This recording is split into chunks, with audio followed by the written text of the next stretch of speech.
요즘에 저를 좀 사칭하는 불법 리딩방이나 텔레그램 또 단톡방들이 굉장히 좀 많아지고 있는데 각별히 여러분들이 좀 주의를 했으면 좋겠어서 이렇게 좀 영상을 찍게 됐고요. 실제 피해 사례들도 좀 있는 것 같아요. 저는 이런 리딩이라든가 이런 걸 전혀 하고 있지 않거든요. 저를 사칭한 어떤 문자가 온다거나 그런 걸 받으셨을 때는 그냥 무시를 하시거나 꼭 신고를 꼭 해주시면 좀 좋을 것 같습니다.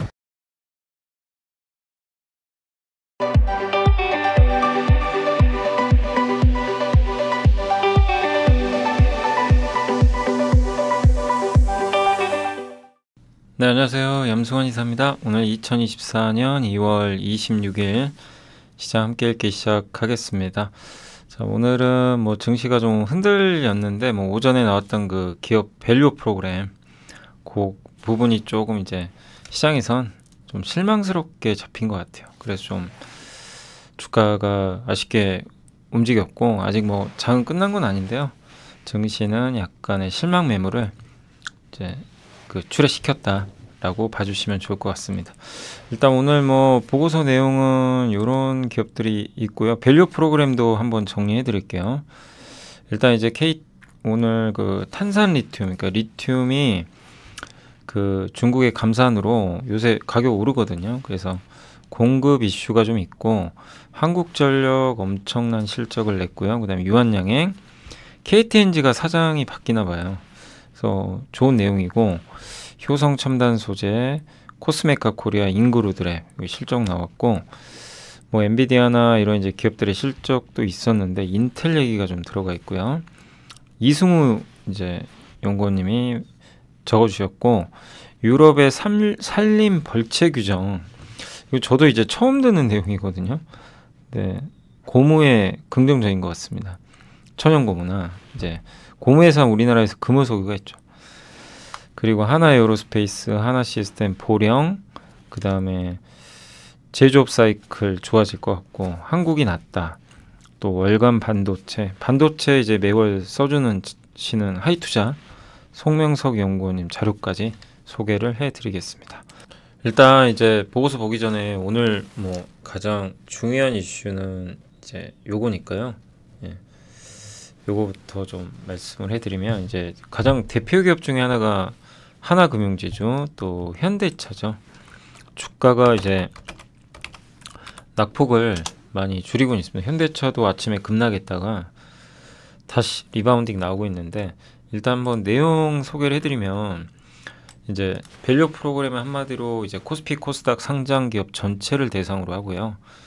이제 이걸 하는 취지는 ROE 있죠. 제가 밸류 프로그램 이제 나오기 전에 한번 저 PBR주 따로 영상을 만든 적 있잖아요. 이제 거기서도 자기 자본 이익률 ROE의 중요성을 한번 설명을 드렸습니다.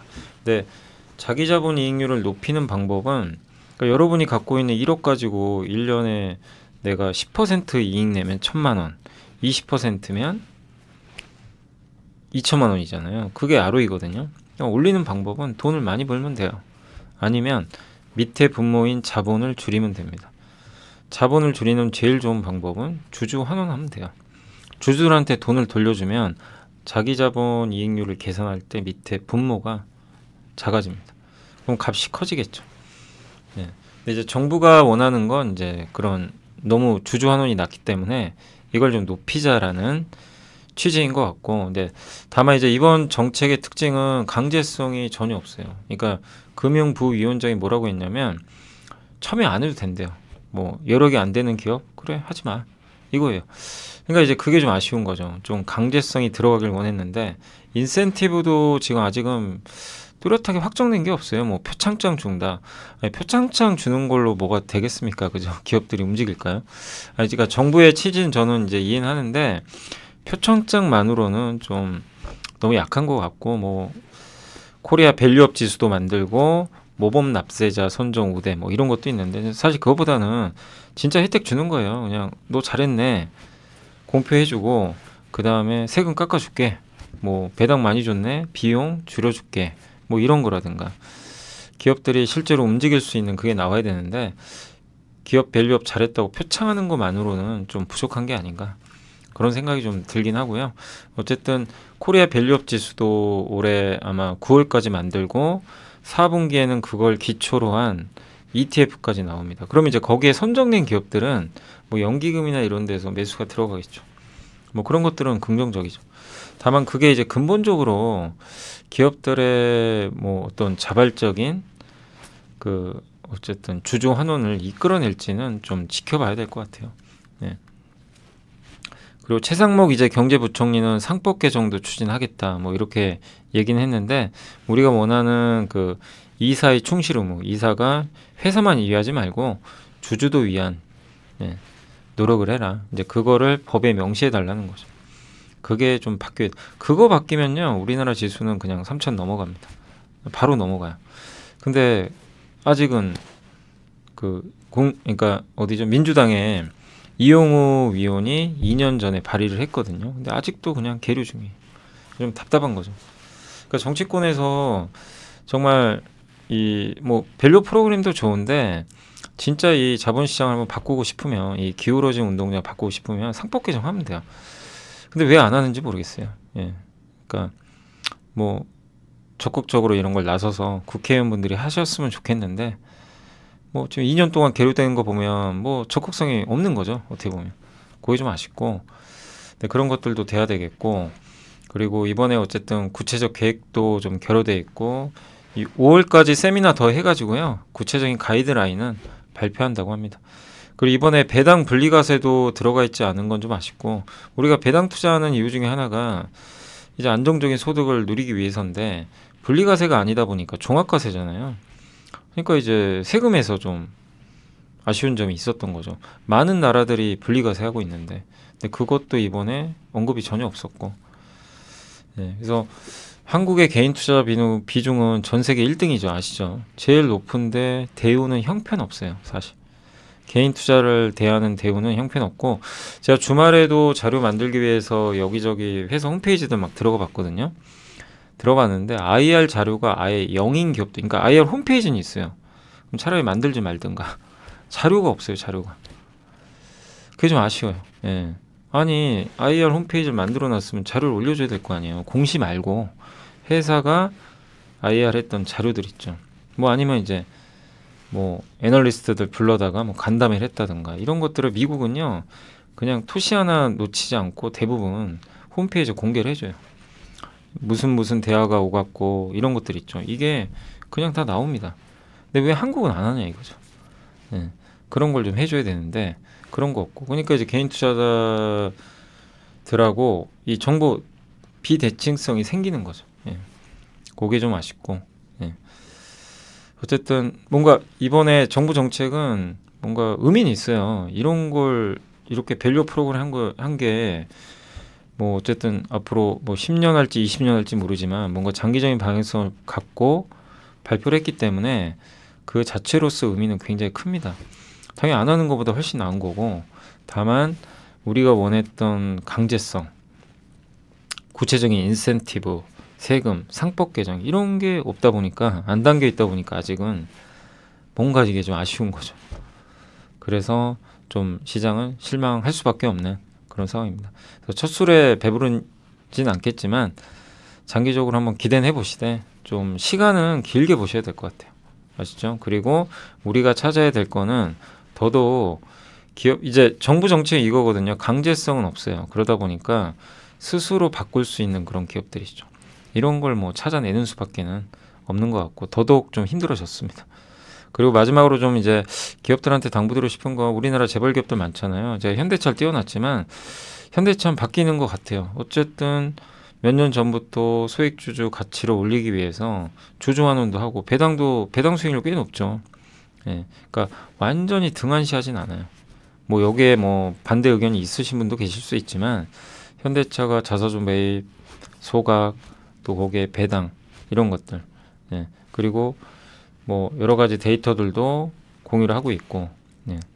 그래서 큰 그림에서 어떤 이제 기업 가치를 올리기 위한 것들을 항상 공유를 해주잖아요. 그런 것들은 분명히 긍정적인 부분도 있는데 우리나라에 이제 많은 재벌 대기업들이 있죠. 그래서 그런 기업들이 저는 계속 이런 식으로 바뀌어야 된다고 생각합니다. 현대차도 부족해요. 더 해야죠. 더 해야 되는데 그래도 이제 그 중에서는 가장 잘하고 있는 기업 중에 하나거든요. 그래서 우리나라 재벌 대기업들이 다른 이제 기업들까지 다 바뀐다면, 예, 이런 흐름들이 계속 이어진다면 한국 증시는 오르지 말라고 해도 오를 수밖에 없습니다. 그래서 이제 우리가 앞으로 관찰해야 될 건 이제 주주 환원의 진심인, 그러니까 메리츠 금융이나 한미반도체나 이런 현대차 그룹이나, 또 고려아연 같은 기업들도 요새 주가 부진하지만 주주 환원 많이 하는 기업 중에 하나예요. 그러니까 배당 수익이 얼마 안 되니까 그럴 수는 있지만 실제 주주 환원율은 높거든요. 그러니까 이 회사가 번 돈 내서 얼마 주느냐 이런 것들이거든요. 그러니까 그런 기업들을 우리가 계속해서 관찰하고 또 그럴 수 있는 기업들도 계속 좀 찾아서, 예, 우리가 또 발굴을 하는 그런 좀 노력들은 필요한 것 같습니다. 그래서 좀 서두가 길었는데 오늘 기업 밸류 프로그램 이제 발표가 됐으니까 한번 총평을 좀 해드렸고, 제가 생각하는 부분들. 근데 저는 어쨌든 우리나라 대기업 오너들이 무조건 바뀌어야 된다고 생각합니다. 예, 그게 제일 우선순위가 아닐까. 근데 얼마나 바뀔 수 있을지가 좀 관건이 될 것 같습니다. 예, 그래서 먼저 그걸 말씀을 일단 드렸고요. 이제 본론으로 들어가서 이제 오늘 나온 보고서들 먼저 말씀드리겠습니다. 탄산 리튬이 이제 가격이 조금 진정됐고, 뭐 오늘도 중국에서 가격이 좀 오르는 것 같더라고요. 그래서 일단 이제 그 오르는 이제 배경은 수요가 많은 건 아니고요. 이제 공급이죠, 공급. 그래서 2차 전지를 이제 뭐 부정적으로 볼 필요는 없어요. 왜냐하면 이제 리튬 가격이 바닥을 찍어버리면 주가가 급락할 가능성 그렇게 높지는 않습니다. 그래서 탄산 리튬의 이제 주요 공급원이 염호, 스포드민, 레피도라이트, 뭐 호수나 광석에서 나오는데 제일 비싼 게 이 스포드민이라는 광석이래요. 거기서 리튬이 나오는 게 제일 비싸요. 이 기업들은 이제 적자를 본다고 하니까 감산을 하는 거죠. 스포드민과 레피도라이트 여기도 적혀 있어. 이게 저도 뭔지 몰라가지고 레피도라이트 같은 거 처음 들어봤거든요. 저도 뭐 스포드민은 저도 이제 예전에 한번 그 검색도 해보고 찾아봐서 아는데 레피도라이트가 뭐지? 그래서 전 챗 GPT를 쓰지만 구글의 제미나이는 이제 무료 버전 좀 쓰고 있거든요. 그래서 한번 비교해달라 그랬더니 이제 제미나이가 좀 잘하는 것 중에 하나가 표를 만들어줘요. 이렇게 여기 그냥 캡처한 거예요. 스포드민과 레피. 그러니까 여러분들이 AI만 잘 활용을 하면 이런 이제 주식 공부하기도 굉장히 편해요. 네. 그러니까 이용을 하세요. 그리고 중요한 게 뭐다? 이런 것들을 보고 여러분이 직접 공부를 꼭 하셔야 됩니다. 마지막에 제가 꼭 말씀드리는 게 제 영상 보고 뭐 다른 사람들의 영상 본다고 돈 버는 거 아니에요. 그거는 없어요. 그런 건 없어요. 보고 한 번 더 자기가 고민을 하셔야 됩니다. 예. 그 과정이 안 되면 그냥 아무런 필요가 없어요. 그냥 보고 그렇구나 그냥 스쳐 지나가는 것뿐이에요. 그냥 우리 인연이 그냥 스쳐 지나가는 것뿐인데 공부를 한 번 더 하면 이제 인연이 이어지는 거죠. 그러니까 그걸 한번 좀 힘드시더라도 하시면 좋겠고, 이 모든 걸 다 하라는 게 아니라 이 중에 내가 관심 있는 거, 리튬 가격이 이제 바닥인가? 뭐 이렇게 보면 이제 리튬 한번 공부해 보는 거고, 나 이쪽 관심 없다, 나 2차전지 안 봐. 그럼 그냥 패스하시면 돼요. 그러니까 그 선택과 집중만 좀 잘하시면 좋을 것 같은데, 그 집중할 때 본인이 직접 한 번 더 꼭 뭐 이걸 필사를 하시든 다른 자기가 직접 자료를 찾아보시든 꼭 자기가 공부하는 시간을 조금만 가져가시면 좋겠습니다. 근데 어쨌든 이제 찾아보니까 이런 차이가 있대요. 여기는 좀 색상이 다양하고 여기는 좀 색상이 밝고 진주 광택이고, 여기는 유리 광택이고, 리튬 함량은 여기가 더 많아요.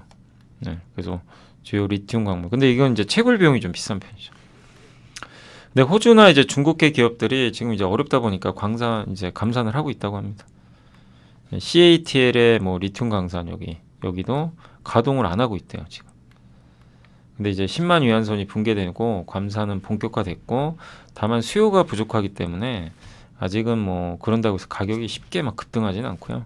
다만 이제 여기서 추가로 가격이 또 빠져버리면 감산을 더 할 가능성이 높은 거죠. 그래서 이렇게 리튬 가격이 이렇게 떨어졌고요. 스포드민이 이렇게 비쌉니다.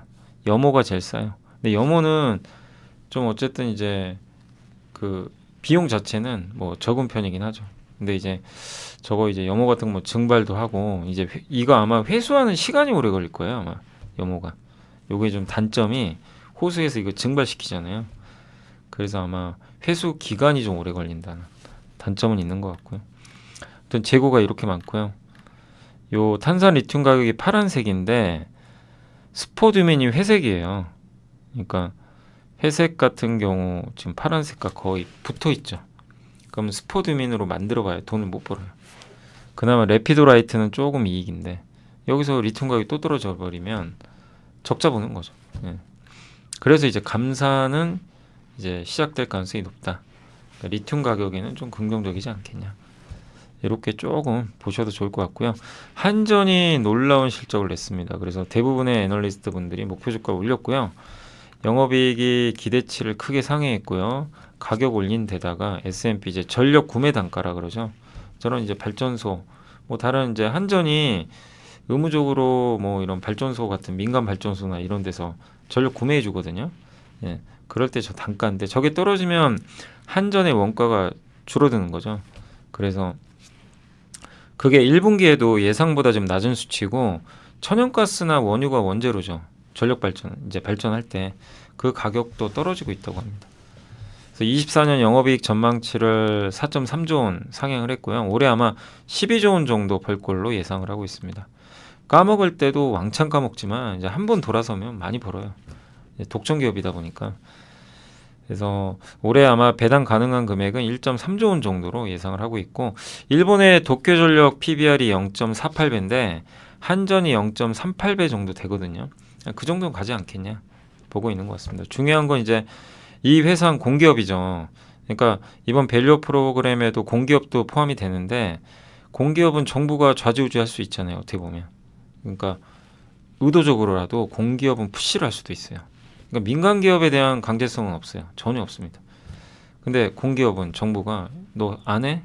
이제 압박을 넣어버릴 수도 있는 거죠. 그럴 수 있으니까 공기업은 좀 잘 여러분들이 눈여겨볼 필요는 있고 그 대표적인 기업 중에 하나가 이제 한전이다. 다만 한전이 그렇게 안 좋다가 이제 25,000원까지 또 왔어요. 그래서 그때도 많은 분들이 나 25,000원에 물려있는데 어떻게 해요? 이제 이렇게 물어보셨는데 지금 상황에서는 굳이 그러니까 뭐 물려있다고 또 빠지면 기분 나쁘겠지만 주가 크게 빠질 이유는 별로 없는 것 같아요. 예, 그래서 꾸준히 보유하셔도 되겠지만 다만 신규 투자는 조금 또 조정 나올 때 하는 게 좋겠죠. 자, 그리고 유한양행이 지난주 금요일에 한번 알테오젠 설명드리면서 곁들여서 말씀드렸죠. 그 내용 다시 한번 말씀드리면 존슨앤존스가 이제 유한양행의 기술을 가져간 거죠. 이제 가져가서 이제 임상을 하고 있는데 이 마리포사라는 임상이에요. 임상 제목이.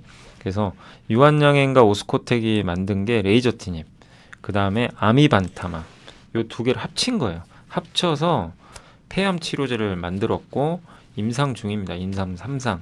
근데 FDA가 우선 심사 대상으로 선정을 했어요. 그럼 뭐냐면 원래 우선 심사를 하게 되면요. 보통은 8에서 10개월 정도 걸리는 심사 기간을 단축시켜요. 6개월 내로. 그러면 올해 6월이면 올해 8월인가요? 8월 중에 아마 결론이 날 것 같습니다. 8월 중에 FDA. 그러니까 이제 그 얼마 남지 않은 거죠. 그래서 심사 이제 그 결정일로부터 6개월 내 검토 의견. 그러니까 2월에 지금 결정이 됐죠.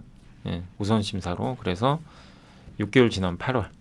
8월 중에 아마 결론이 날 것 같습니다. 그러면 8월에 승인이 만약에 나면 연내 시장 출시 가능하고 그러면 올해 매출이 점프하겠죠. 예. 그리고 FDA가 승인된 신약 중에 검토 기한 지켜진 약물이 89%.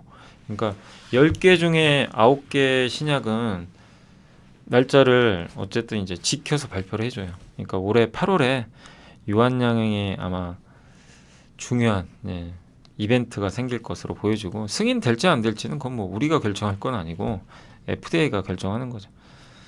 잘 되지 않을까 싶고요. 왜냐하면 경쟁약품도 이번에 승인 받았거든요. 그래서 그거보다 효과는 더 괜찮은 것 같아서 국내 제약사에 한 획을 그었으면 하는 바람입니다. 자, 그리고 이제 KT엔진은 메리츠증권의 김정훈 연구원님이 방경만 그 수석 부사장이 이번에 사장 후보가 됐는데 3월 말에 정기 주총을 열어서 결정을 하는데 만약 이분이 되면 좋을 거란 얘기예요. 왜? 3대 핵심 사업 뭐 이 전자담배도 있고 그죠? 일반 관련도 있고 그리고 글로벌 뭐 여러 가지 사업들 지금 추진을 하고 있는데 그런 면에서 지금 이런 성장 전략을 명확하게 수립한 사람이라고 보는 것 같고요. 그리고 주주환원에도 굉장히 주도적인 역할을 하신 분이에요. 그러니까 신주주환원 정책을 추진한 분입니다. 그럼 뭐죠? 성장과 주주환원. 기업은 CEO가 할 건요. 정말 자본 배치를 잘해야 돼요. 제가 이제 그 이렇게 일요일 날 그 이제 질문 때문에 제가 어떤 책 보면 좋냐 해서 한번 자료 만들어서 그냥 올려드렸는데 거의 마지막에 현금의 재발견이라는 책 아시죠? 그럼 소개해드렸죠. 그거 꼭 읽어보세요. 거기에 정말 자본 배치 잘한 CEO들이 나오거든요. 미국에. 근데 이제 반경만 사장이 그런다는 얘기는 아닙니다. 그건 뭐 제가 알 수가 없죠. 근데 이제 기존의 이 부사장 시절에도 그걸 잘 했기 때문에 잘하지 않을까 이렇게 보고 있고 결국 ROE 자기 자본을 높이는 일을 해야 되고 어떻게 보면 KTNG도 공기업 중에 하나잖아요. 어떻게 보면 그죠? 정부가 컨트롤하는 회사니까 그렇다면 이 반경만 사장이 만약에 선임이 됐을 경우 주주환원이 나올 수 있고 번 돈 가지고 주주들한테 돌려주고 그리고 회사를 그리고 그 주주환원을 하려면 돈을 또 계속 벌어야 되거든요. 그럼 돈을 벌기 위한 성장 전략도 명확해야 돼요. 그래서 성장 전략과 주주환원이 같이 가야 됩니다. 그걸 할 수 있다는 걸로 지금 보고 있는 것 같아요.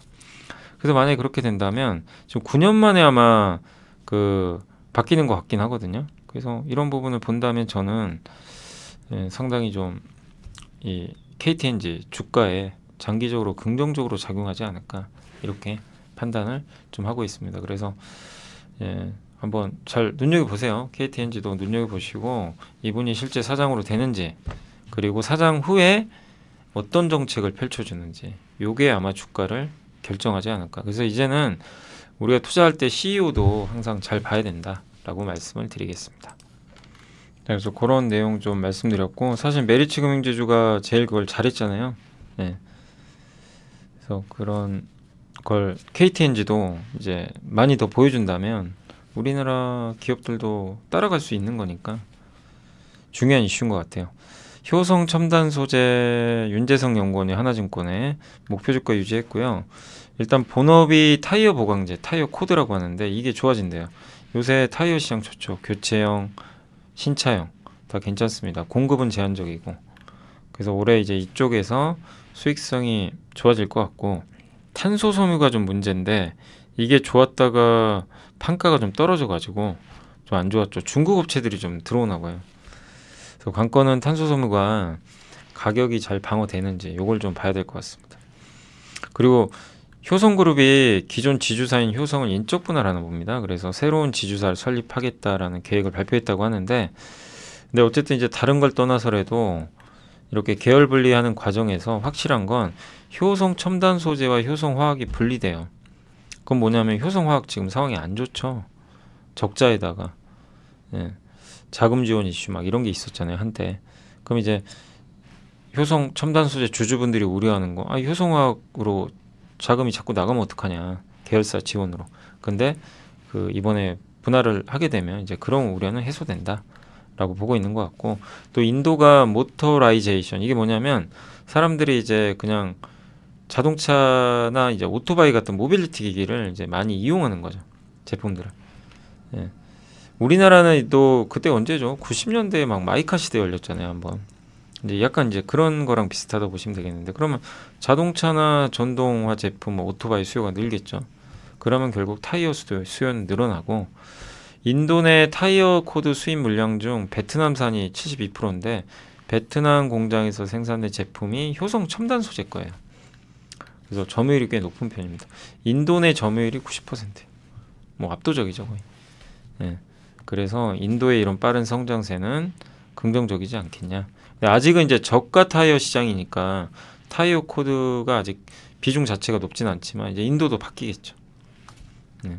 장기적으로는 좋을 것 같고 조현상 효성 부회장은 다보스 포럼에서 인도를 타이어 코드 핵심 생산 기지로 육성하겠다고 언급을 했다고 합니다.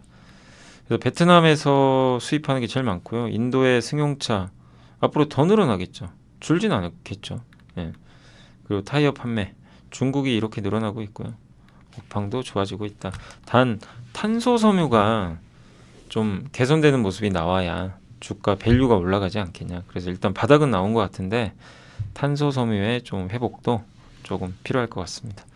자, 코스메카 코리아와 인그루드랩은 이제 한 몸이죠. 코스메카 코리아가 인그루드랩을 가지고 있어요. 그래서 일단 코스메카 코리아 지분, 그러니까 실적은 잘 나왔습니다. 일회성 비용에도 기대치 부합을 했고, 특히 한국과 미국, 이쪽에 이제 주요 이익을 많이 기여를 했고요. 뭐 실적 호전의 이유는 인그루드랩 실적, 국내외 기존 및 신규 인디 고객사, 이런 이제 수주가 좀 증가한 게 큰 역할을 한 것 같습니다. 올해도 아마 실적 좋을 걸로 기대하고 있고, 인그루드랩은 이제 거의 미국에만 판매하는 회사죠. 여기 인천에도 공장이 있는데 대부분 매출 비중 대부분이 다 미국이에요. 이제 그런 쪽으로 좀 봐주시면 좋을 것 같아요. 아이고, 이게 제가 말을 했더니 갑자기 왜 이 핸드폰에서 재미나이가 혼자 갑자기 실행이 되네요.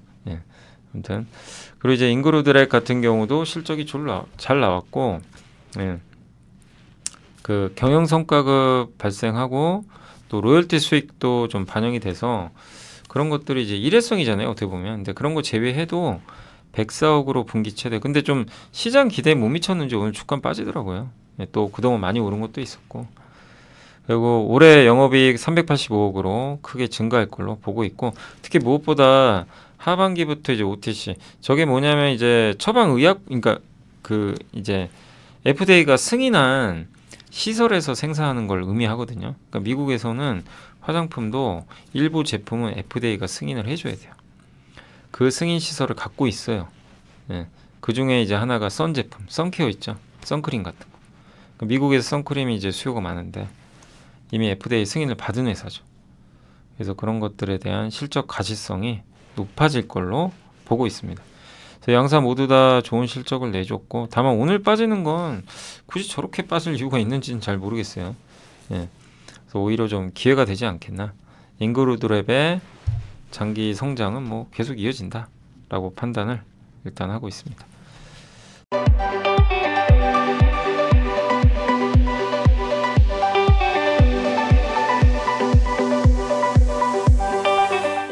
자, 유진투자증권의 이승우 이주연구원님이 일단 보고서를 매주 써주시죠. 반도체. 근데 그 중에 인텔이 2월 21일 날 파운드리 다이렉트 커넥트를 개최를 했고요.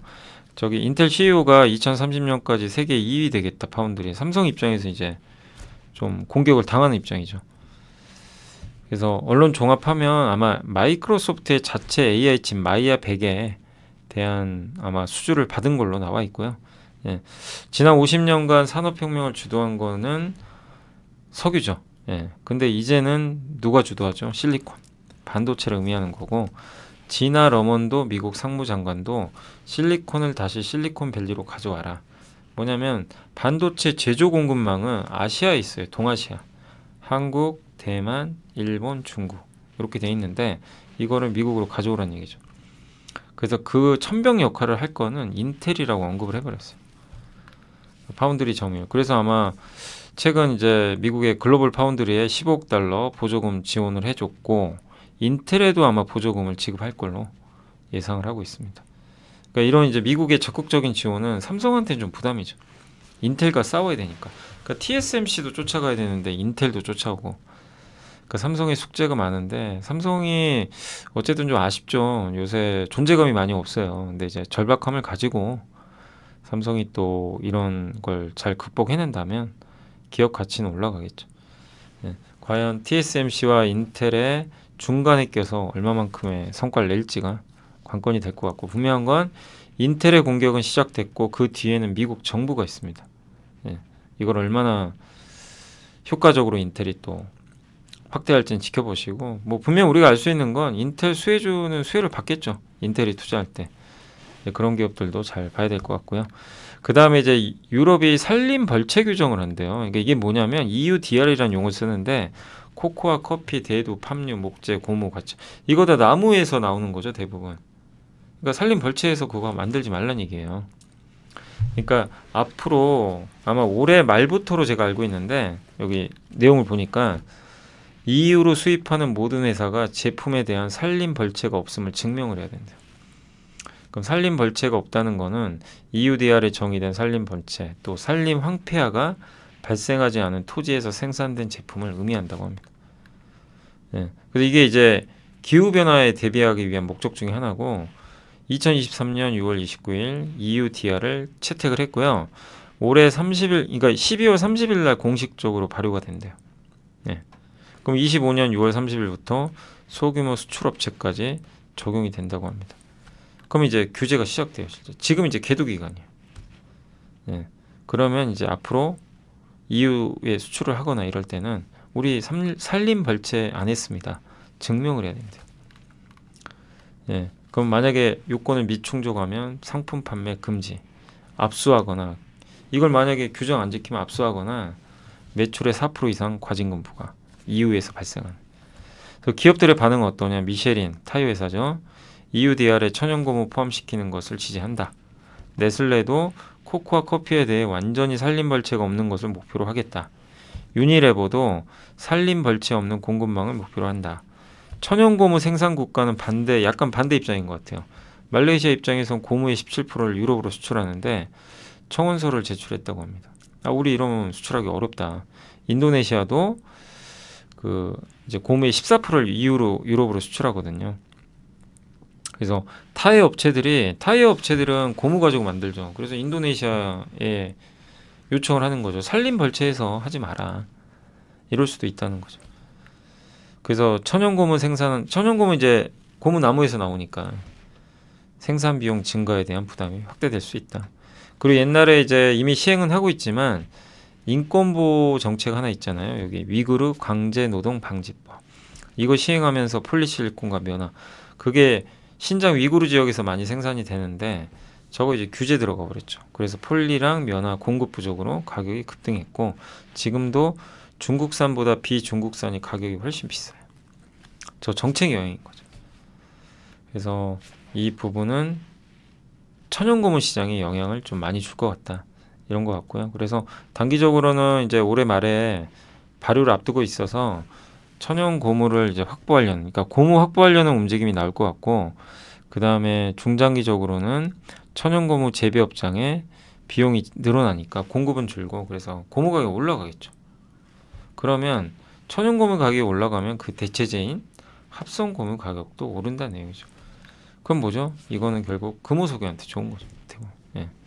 그리고 이 고무의 주요 전방 산업이 타이어잖아요.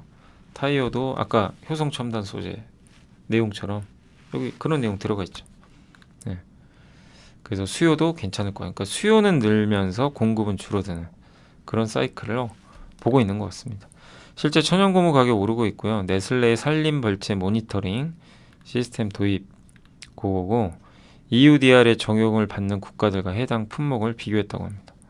콜롬비아, 브라질, 페루 이런 기업들 원자재 이제 수출하는 국가들이죠.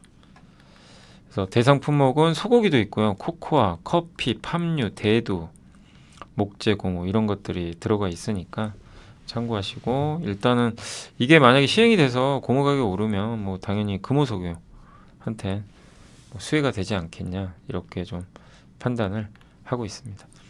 하나 에어로스페이스는 이제 NH의 이재광 이승영 연구원님이 목표 주가 올렸고요.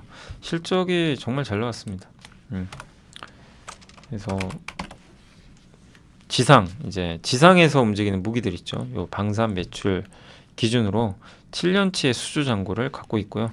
폴란드 K9, 호주 레드백, 장가차 수주 받은 게 영향을 좀 주고 있고 4분기 영업이익 큰 폭 성장했고요. 올해도 하면 좋을 것 같고요. 예, 영업이익 추정치를 21% 정도 상향했습니다. 다만 이제 주가 좀 올랐으니까 쫓아가시기보다는 조정이 나올 때 보시면 또 좋을 것 같고 관심이 없을 때 투자하는 게 좋아요. 방산주는 이게 주기적으로 왔다 갔다 하니까요. 하나 시스템도 일단 좀 내용 자체는 긍정적입니다. 실적은 좀 부진했어요. 일회성 비용들이 좀 잡히면서 그렇지만 증익 배경이 어쨌든 이익은 23년 전체로는 증가했거든요. 근데 ICT 방산보다는 하나 시스템은 하나 그룹의 이런 이제 소프트웨어 같은 것들을 관리해주는 업체 중에 하나거든요. 네, 그게 이제 정상화된 게 컸는데, 근데 올해는 방산이래요. 올해는 방산이 좋아진다. 사실 이게 더 중요하죠. 예. 그래서 방산 매출이 올해 19%나 증가할 걸로 전망을 하고 있습니다. 그래서 아랍에미리트 천궁, 폴란드의 K2, K9 들어갈 때 이런 시스템들을 수출하니까 긍정적인 것 같습니다. 거기다 우주항공 테마도 있고, 그래서 실적은 올해 방산에서 기대를 하고 5월에 우주항공청 설립되니까 그런 부분도 기대할 수 있는 부분인 것 같습니다. 자, 그리고 이제 DB금융투자의 이명선 연구원님 보령 이제 제약회사죠. 목표주가 올렸고요. 4분기 실적 잘 나왔고 처방의약품 사업이 상당히 좀 고성장을 했습니다. 카나부 패밀리 뭐냐면 이제 고혈압 치료제 있죠. 예, 그거고 그게 이제 주력이죠. 그리고 이제 작년 2월에 카나부 이게 특허가 만료돼 가지고 복제약 출시 우려가 좀 있었어요. 근데 아직도 출시가 지연되고 있고 또 특허 소송도 승소를 했다고 합니다. 그러니까 물론 언젠가 나올 수도 있어요. 제너릭이 복제약이. 그러나 약가인화 가능성은 상대적으로 높진 않다 보고 있고, 또 HK 이노엔과 협약을 맺었죠. 그래서 카나부 패밀리 공동 판매하기로 했고, 또 HK 이노엔의 그 역류성 식도염 치료제 요것도 이제 판권을 이제 확보를 했죠. 그래서 좀 성장을 기대하는 것 같고요. 올해 영업이익 955억 정도 전망하고 있고, 중견 제약사 중에서 실적 개선폭이 클 걸로 보고 있고, 트루 리시티라는 이제 제품이 뭐냐면 일라이릴리의 그 어떻게 보면 당뇨 치료제 있죠. GLP-1 기반. 저게 지금 비만 치료제잖아요. 어떻게 보면 지금 요즘에 나오는 게. 근데 원래 당뇨부터 시작을 한 거거든요. 그래서 저거를 유통을 하고 있어요. 당뇨 쪽으로. 근데 이 일라이릴리의 제품이 젯바운드라는 제품이 비만 치료제입니다. 그러니까 비만 치료제 아직 한국에 유통은 안 돼요. 미국에서 유통되지만. 근데 만약에 한국에 저 제품이 유통이 되면 보령이 맡을 가능성이 있죠. 왜? 지금 일라이릴리의 그 당뇨 치료제를 유통하고 있으니까. 그러니까 이런 모멘텀도 기대를 해보자 라는 내용인 것 같습니다. 올해 실적 추정치는 일단 10.3% 정도 상향 조정을 했다는 거 참고하시고, 그다음 KB증권의 권희진, 김주인, 정혜연 연구원님이 일단 요건 이제 우리나라 시장을 볼 때 좀 의미가 있는 게 제조업 경기가 회복될 거라고 좀 보고 있어요. 뭐냐면 미국 같은 경우는 이제 첨단 산업 설비를 늘리고 있고, 바이든이 이제 대선 전에 성과를 내기 위해서 이제 특히 반도체 같은 거 투자 확대 정책들을 좀 내놓고 보조금을 이제 지급을 하는 거죠. 그래서 미국 상무부가 아까 보셨죠? 글로벌 파운드리스에 보조금 10억 달러, 연방 대출 16억 달러 지원하겠다는 발표를 했습니다. 대규모 보조금 지급하는 건 이제 구체적으로 하는 건 처음이고요. 또 3월과 5월 사이에 추가적인 보조금 대상 기업을 발표합니다. 인텔, 삼성전자, 하이닉스가 거론이 되고 있습니다. 일본에서는 TSMC의 구마모토 공장이 준공을 했고, 그 다음에 제2 공장도 지금 지원을 해준대요. 일본에서. 또 라피더스, 키옥시아, 웨스턴 디지털, 마이크론 같은 기업들이 설비 투자에 각각 수천억엔, 수조 원이죠. 지원을 이미 결정했다고 합니다.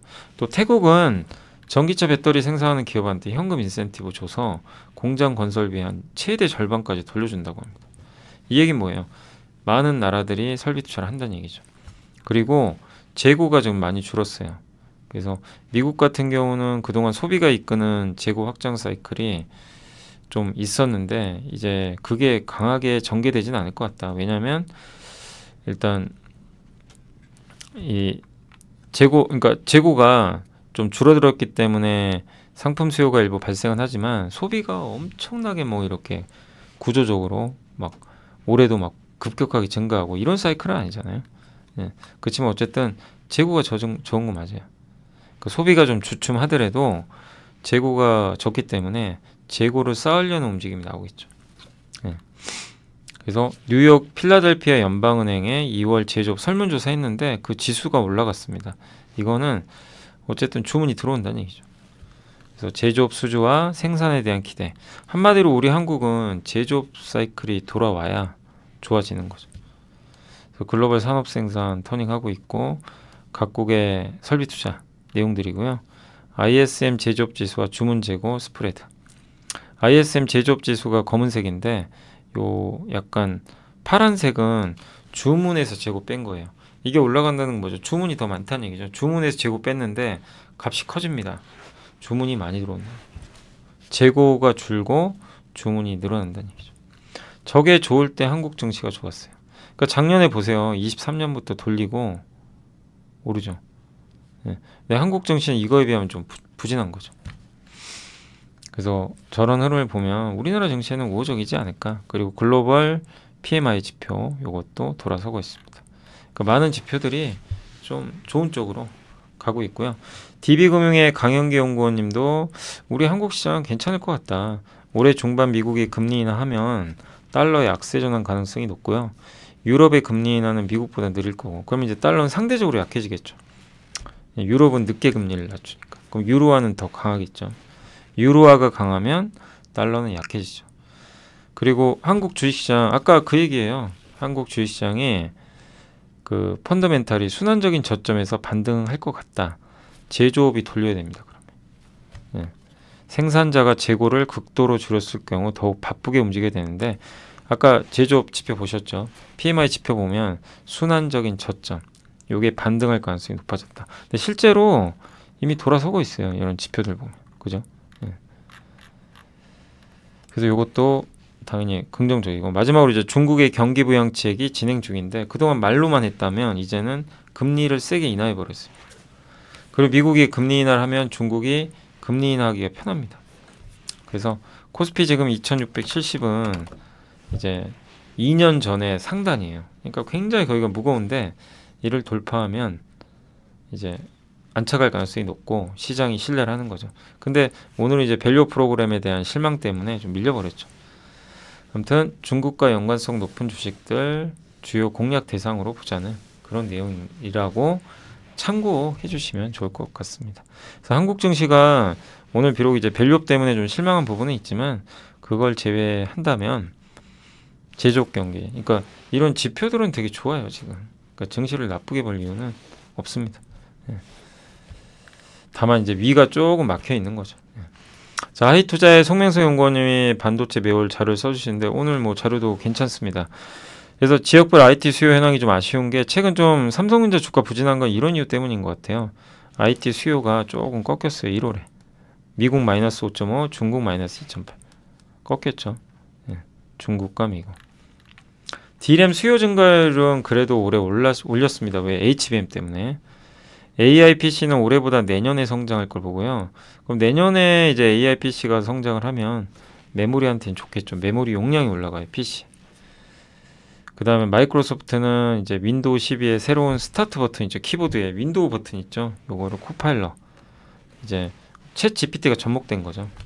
퀄컴은 이제 ARM에 그 지적재산권 IP를 이용해서 AI 기반의 PC에 들어가는 CPU를 일단 이제 제공하겠다고 발표를 했고요.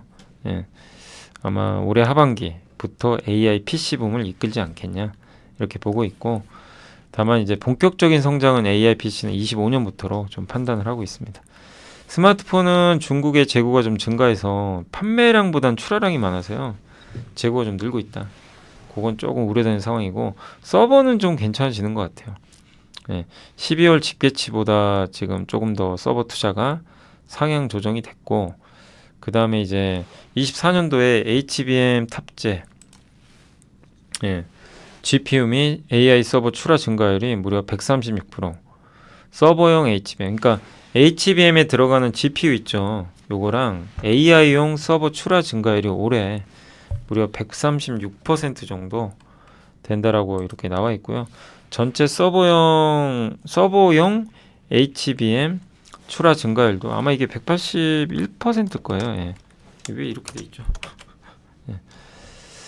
그래서 서버용 HBM 출하 증가율도 많이 늘어날 것 같고, 전체 서버용 D램 출하 증가율, 그러니까 서버에 들어가는 D램 전체 서버 그게 24, 그리고 HBM만 따로 했을 때 181%. 계속 성장하는 거죠. 있죠.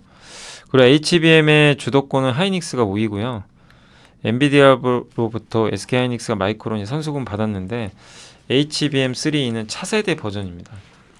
그래서 그거를 무리 없이 양사가 공급할 걸로 보는데 이게 삼성전자 문제예요. 전자가 아직 수율이 좀 저조하다라고 알려져 있는데 요거를 좀 유사한 시기에 경쟁사들처럼 공급을 한다면 우려가 해소될 것 같고 또 엔비디아가 8개 HBM을 탑재해서 AI 가속기를 TSMC로부터 이제 받는데 삼성도 저거 만들어 줄 수 있거든요. 근데 과연 삼성이 엔비디아에 그걸 공급할 수 있겠느냐? 이 두 가지 숙제. 그러니까 HBM의 수율 개선, 또 TSMC가 만들고 있는 엔비디아의 AI 가속기를 삼성도 만들어서 공급할지 이 두 개만 되면 주가는 많이 가겠죠. 근데 확신이 없어요. 지금 아직까지. 그래서 그걸 증명해내야 원하는 주가 상승이 강하게 나올 것 같습니다. 그래서 아직까지 하이닉스가 좀 더 위에 있을 것 같고 그 다음에 이제 HBM3잖아요 지금. 그래서 26년부터 HBM4로 가는데 입출력에서 이제 이 데이터가 오가는 그 통로가 1024개거든요. 이걸 2048개로 2배로 늘려요. 그러면 이제 이 거리가 굉장히 좁아져야 되고 그 다음에 저 구멍 있죠. TSV 구멍이라 그러죠. 이 데이터가 저걸 지름을 좀 더 얇게 만들어야 돼요. 예. 그래서 하이닉스와 삼성전자가 그러면 저거를 어떤 방식으로 본딩을 할 거냐. 칩과 기판을 붙일 때. 예. 근데 하이닉스는 기존의 MRMUF 방식과 하이브리드 본딩 두 가지로 가는데 아마 MRMUF 오븐에 넣어서 대량 생산하는 거예요. 한마디로. 그 방식을 적용할 것 같고 삼성은 그거를 채택하지는 않을 것 같고요. 하이브리드 본딩 방식으로 가지 않을까 이렇게 보고 있고 HBM4에서는 그러니까 지금 어떻게 돼 있냐면 이 오랜만에 그림을 좀 그려보는데 HBM이 이렇게 12단짜리가 이렇게 있잖아요. 이렇게 있다고 칠게요. 이게 인터포저입니다. 기판거든요. TSMC가 만드는 기판인데 이게 GPU예요. 얘랑 얘를 이렇게 이제 인터포저를 통해 연결하는데 그게 아니라 HBM4는 이 인터포저 없이 그냥 직접 연결하는 거예요. 서로 얘 없이. 네. 근데 그 문제는 뭐냐면은 발열 이슈가 생긴대요. 그렇게 되면 열을 어떻게 잡느냐가 관건이 될 거고 그걸 잡는 기업이 승자가 되겠죠. 그리고 하반기 D램 생산 증감률은 20% 이상 될 것 같고요. 근데 다만 우려되는 건 중국 회사들의 좀 증설이 조금 우려는 된다. 이런 내용입니다. 경기 선행지표 하락 속도 제한적이고 업황 둔화도 단기간에 그칠 것 같다. 그러니까 약간 톤이 제가 읽어보니까 2월보단 조금 긍정적으로 바뀌신 것 같아요. 약간 제 느낌입니다. 그냥 왜냐면 경기 선행지표가 하락한다고 언급해 주셨고 실제 좀 꺾이는데 그 속도가 되게 완만해요. 오히려 글로벌 유동성 증감률은 오히려 올라가 버렸어요. 네, 그러니까 설사 주가 빠져도 크게는 안 빠진다. 네, 이 내용입니다. 올해 하반기부터 이제 주가 올라갈 가능성이 높고, 네, 그래서 오늘 비록 좀 삼성전자 목표 주가를 좀 낮추긴 했지만, 네, 그걸 부정적으로 너무 볼 필요는 없는 것 같습니다. 그래서 당분간은 박스권 등락, 오르고 내리고 이렇다면 주가 급락할 때 투자하면 좋죠. 네. 특히 삼성전자는 지금 역사적 평균보다 밑에 있어서 가격 매력이 높고요. 하이닉스는 비싼 건 맞아요. 지금 역사적 중간 배수가 1.32배인데 이거를 월등히 상회한 1.91배. HBM 효과겠죠. 그리고 소재주 소부장 업체 중에선 소재가 좀 날 것 같다. 그래서 일회성 부품주 케미칼, D램 장비, 낸드 장비 순서로 좀 낫지 않겠냐 이런 내용이고 요건 순전히 저희 개인적인 그냥 생각이 나서 그냥 적어 드린 거예요. 일회성 부품주는 원익 QNC, 월덱스, 코미코, 하나머티리얼즈, BCNC 이런 기업들이 생각이 나고 케미컬 소재주는 한솔케미칼, ENF 테크놀로지. D램 장비 쪽은 PSK, 원익 IPS, 유진테크, 주성인지 더 많이 있는데 그냥 생각나는 대로. 낸드는 뭐 테스트죠. 그래서 순서는 이제 맨 앞에 있는 일회성 부품주, 그 다음이 소재 이렇게 좀 더 낫지 않겠냐 이런 식의 의견이니까 참고. 요거는 어쨌든 부품주만 제가 따로 그냥 적어본 거고 요 보고서엔 저 기업들은 없어요. 안 나옵니다. 그래서 그건 좀 오해하지 마시고, 네, 요건 제가 이제 찾아서 그냥 적어 놓은 거니까 참고만 하시면 좋을 것 같습니다. 자, 그래서 오늘 이제 보고서는 이대로 마무리를 하도록 하겠고요. 네. 공시 보면 내부자 매수는 오늘 한미가 또 날라갔죠. 한미는 정말 박수 쳐줘야 돼요. 여기 이 기업은 정말 잘하고 있고 뭐 성장도 하고 엔비디아 시대 수혜주죠. 거기다가 저는 놀라운 게 곽동신 대표 기억나시죠? 아니 작년에 저도 생각해도 5만 원은 싸다고 생각이 안 들었거든요. 비싸죠. 4만 원, 5만 원에 주식을 계속 샀어요. 기억나시죠? 200억 샀어요, 지금까지. 근데 금요일에 또 샀어요. 금요일 7만 3천 원에 20억을. 예. 그러니까 대단한 거고, 이거 말고도 회사가 또 자기 주식 매입을 또 했어요. 예. 그러니까 성장하면서 주주랑 같이 간다. 이거는 제가 몇 년 전에도 말씀을 드렸던 내용이잖아요. 한미반도체가 반도체 회사 중에 주주와는 제일 잘하는 것 같다. 근데 그런 것들이 이제 와서 생각하면 빛을 발하고 있는 게 아닌가, 그런 생각이 듭니다. 근데 이렇게까지 주가가 오를 줄도 저도 몰랐지만 정말 대단하고, 지금 시총이 7조가 넘었거든요. 10조가 넘어가는 우리 한국의 첫 번째 장비 회사가 됐으면 하는 그런 좀 바람을 가지고 있습니다. 이런 회사들이 잘 돼야 이걸 따라서 다른 회사들 쫓아서 해요. 주주원은. 예. 그래서 그러길 좀 바라는 마음이고요. 전자공시 쪽에서는 이제 금요일날 좀 공시가 많았는데, 자비스라는 회사가 이제 요게 엑스레이 검사 장비 만드는데 식품에 들어가는 그 이물질 있죠, 이런 거. 아바코가 LG엔솔에 주로 자동화 물류 시스템 공급하는데 금요일날도 공시가 떴습니다. STX 엔진 지난주 금요일 한번 공부했죠. 근데 디젤 발전 엔진 공급 계약을 맺었고, 아마 하나오션인 걸 봐서는 선박용 엔진인 것 같아요. 근데 주력은 STX 엔진은 방산입니다. 그래서 방산주로 보셔도 괜찮고요. 하나오션 같은 경우 드디어 VLCC 초대형 원유, 이거는 금요일날 보고서 한번 소개해드렸고요. HSND 엔진은 선박용 엔진을 하나오션에 공급하는 계약을 체결을 했으니까 참고로 해주시면 되겠고, 그 다음에 이제 오늘 실적 추정치 올라간 기업들이 꽤 있는데, 하나에어로스페이스 아까 봤던, 보령, 인그루드랩, 롯데렌탈, 한국전력, 이런 기업들이 이제 애널리스트 분들이 오늘 이제 실적 추정치로 올린 기업들이니까, 실적 추정치 올린 기업들도 계속 정리를 해드릴 테니까요. 잘 참고를 하시면 좋을 것 같습니다. 그러니까 결국 이런 게 정답이라는 게 아니라 이런 것들을 보고 내가 선택하는 거예요. 인그루드랩 올해도 올라갔고 실적 좋은데 주가 폭락했네? 그럼 이제 한번 바로 투자를 하는 게 아니라 한번 자기가 찾아보세요. 네, 인그루드랩이 어떤 기업이고 한번 더 보는 게 좋죠. 저희 당사에 작년 10월인가? 8월인가요? 그 오지호 연구원님이 아주 자세하게 쓴 자료도 있죠. 인그루드랩. 그런 거 찾아가지고 공부하는 거예요. 예, 아주 딥하게 또 공부할 수 있고, 예, 또 롯데렌탈이 궁금하면 뭐 유지웅 연구원님 자료도 찾아보시고, 아니면 이제 전자공시 들어가서 찾아보는 거죠.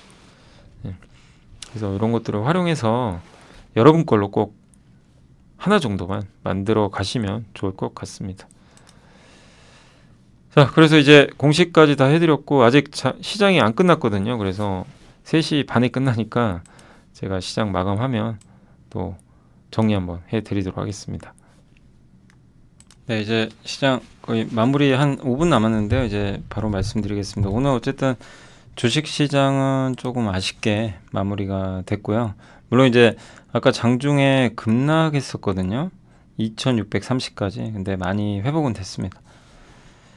그래서 2650까지는 어느 정도 좀 올라온 상황이고, 이게 밸류 프로그램에 약간 실망한 거죠. 좀 강제성도 떨어지고, 이거 진짜로 우리나라 기업들이 변할까, 이제 이런 의구심도 있고 한데, 어쨌든 이제 방향은 잡았으니까 좀 지켜보자는 그런 의견이고, 또 주가라는 게 밸류로만 움직이는 건 아니니까요. 일단 아까 말씀드린 대로 제조업 경기도 개선될 것 같고, 예, 또 뭐 다음 주에 발표될 수출도 봐야 되겠지만 여러 지표들이 계속 좀 우호적으로 나오고 있기 때문에, 예, 시장은 이제 오늘 밸류업 때문에 한번 흔들렸지만 무너지진 않는 그런 모습이고, 또 무엇보다 오늘 외국인들이 일단 오늘도 샀어요. 외국인들은 일단 오늘도 960억 정도를 순매수를 해줬습니다.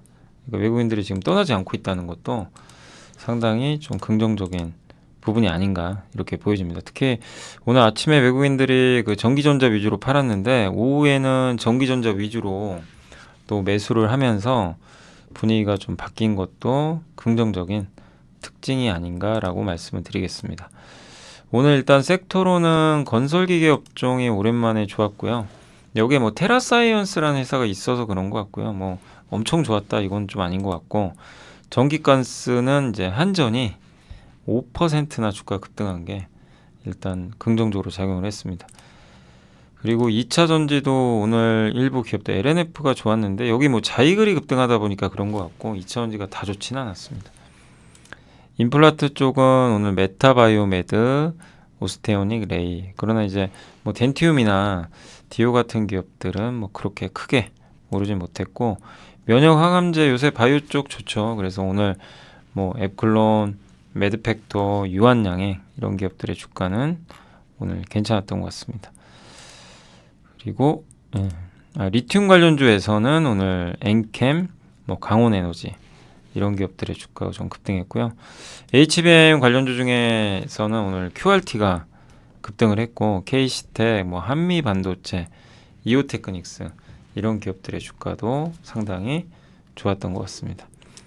영상 콘텐츠 쪽은 오늘 뭐 아침보다 밀리긴 했는데, 파묘인가요? 이제 그 영화가 뭐 엄청 흥행하고 있다 그래가지고 쇼박스가 아침에 좀 급등을 했었고, 미용 의료기기는 오늘 글쎄요, 유한양행을 뭐 미용 의료기기로 하긴 좀 그렇죠. 예. 근데 이제 내일 APR 상장하잖아요. 그래서 내일 미용 의료기기 쪽이나 이런 기업들이 움직일진 모르지만 일단 오늘 업종 전체적으로는 좀 올랐고, 다만 메디톡스는 좀 악재가 나온 것 같더라고요. FDA 승인이 이제 거절됐다고 합니다.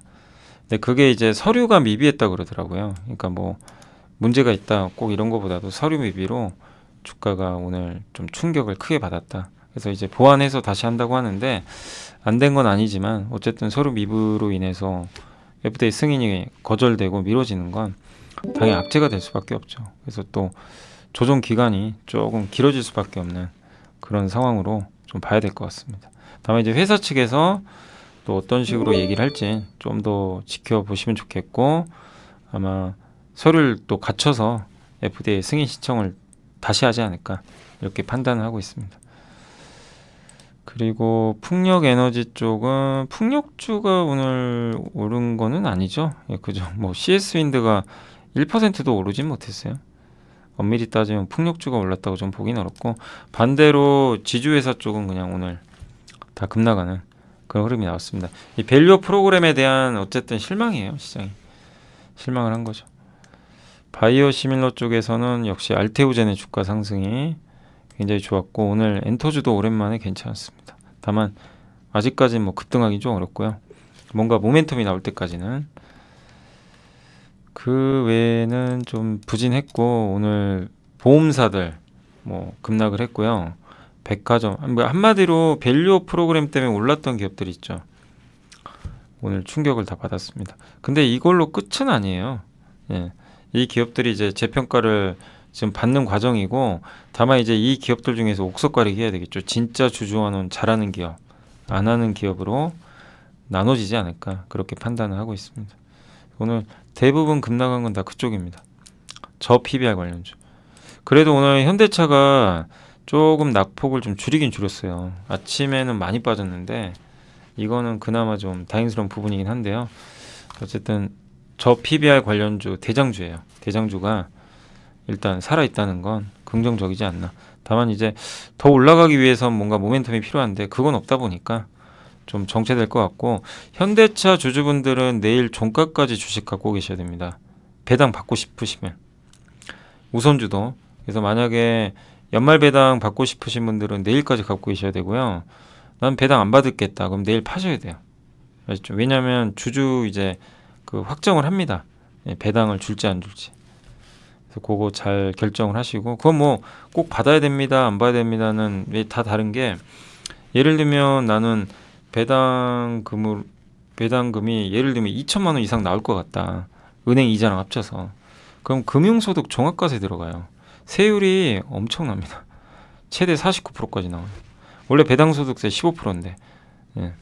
물론 뭐 거기에 해당 안 되시면 상관이 없을 수도 있는데, 그러니까 이제 각자 잘 판단을 하셔야 되겠고, 그 다음에 수요일 날은 배당락 나와요. 아침에 아마 좀 빠질 거예요. 그러니까 그런 거 감안하셔가지고, 그래도 나는 어쨌든 배당을 목적으로 했기 때문에 배당 받겠다 하시면 절대 내일 파시면 안 되고요. 예, 나는 배당 안 받겠다 그러시면 내일 중에 팔아버리셔야 돼요. 그러니까 현대차 주주분들은 내일 결정을 하셔야 됩니다. 예, 그걸 좀 말씀드리고 싶고요. 그리고 오늘 뭐 카지노, 면세점, 의료 AI 뭐 대부분의 기업들은 좀 부진한 하루였던 것 같습니다. 자, 시총 상위 기업들은 오늘 삼성전자가 좀 아직도 답답하죠. 그러나 하이닉스는 여전히 좋은 흐름이고요. 자동차 빠졌고 은행 빠졌고 지주사 급락했고 그리고 크래프톤이 오늘 좀 많이 빠졌고요. 하나 에어로스페이스는 놀라운 실적, 한미반도체는 대주주 매수 뭐 이런 것들이 가미되고 또 엔비디아 수혜주죠. 어떻게 보면 하나오션이 VLCC 그러니까 초대형 원유 운반선 수주하면서 오늘 분위기 괜찮았고요. 한국타이어는 아마 차익 매물 나온 것 같습니다. LNF가 오랜만에 괜찮았고 유한양행 좋았고요. 미래에셋증권은 좀 빠졌습니다. 그리고 GS가 한 4% 빠졌고 다 이제 저 PBR 관련주죠. 그쪽은 좀 분위기가 안 좋았던 것 같습니다. 금호석유도 마찬가지예요. 저 PBR로 최근에 올랐거든요. 그래서 좀 빠졌고 반면에 코스닥은 오늘 에코프로비엠이 좀 부진한 상태였고 역시나 알테오젠의 주가 상승세가 좀 뜨거운 것 같습니다. LS 머티리얼즈는 좀 올랐고요. 반도체가 좋았어요. 오늘 이오테크닉스, 주성엔지니어리 괜찮았고 그러나 고용은 좀 빠졌고요. 가온칩스도 그동안 많이 오르다가 오늘은 좀 차익 매물이 나온 것 같습니다. 바이오가 좋은 가운데 눈에 띄는 게 저 성우하이텍. 성우하이텍은 정말 놀라운 실적을 냈어요. 과연 그게 일회성인지 확인해 보셔야 되겠지만 일단 4분기 실적이 굉장히 잘 나왔습니다. 그래서 오늘 17%나 주가가 좀 급등한 배경이라고 보시면 좋을 것 같습니다. 자, 그래서 이제 코스닥 시총 상위 기업까지 한번 말씀을 드려봤고, 자, 아무튼 오늘 고생들 하셨고요. 예, 밸류 프로그램에 아마 실망한 분들이 많으실 거로 저는 생각합니다. 그리고 저도 좀 아쉬워요. 뭔가 구체성이 떨어지고 상법 개정도 해야 되고 할 건 많은데 일단 뭐 하나씩 해 나가겠죠. 그래서 뭐 너무 한 번에 많은 걸 할 수는 없는 거니까 다만 기대가 컸던 만큼 실망도 좀 클 수밖에 없는 그런 오늘 좀 발표가 아니었나. 그러나 6월에 구체적인 가이드라인이 나온대요. 그거 한번 더 기다려 보시고 끝나진 않았습니다. 오늘 이것 때문에 이제 밸류가 끝났다 이렇게 평가하시면 안 되고 이제 시작한 거예요. 그래서 이 변화의 출발점에 우리가 서 있으니까 뭐 1년 안에 모든 게 바뀌진 않아요. 그러나 2년, 3년, 5년, 10년 갈수록 분명히 저는 바뀔 거라고 생각합니다. 그게 안 되면 우리나라는 계속 이럴 수밖에 없어요. 그래서 그리고 마지막으로 당부드리고 싶은 건 기업 CEO나 대주주분들이 바뀌어야 됩니다. 그분들의 생각이 근본적으로 바뀌어야 돼요. 그래야 한국 증시의 미래가 밝고 미국 증시를 이길 수 있는 거죠. 그런 게 시작됐으면 하는 바람을 좀 담아서 또 이거에 회의적인 분들도 분명히 많으실 거라고 생각하지만 뭐 일단 바라는 거니까요. 예, 그렇게 됐으면 하는 바람을 담아서 오늘 방송 마무리하도록 하겠습니다. 자, 오늘 고생하셨고요. 저는 또 내일 찾아뵙도록 하겠습니다. 감사합니다.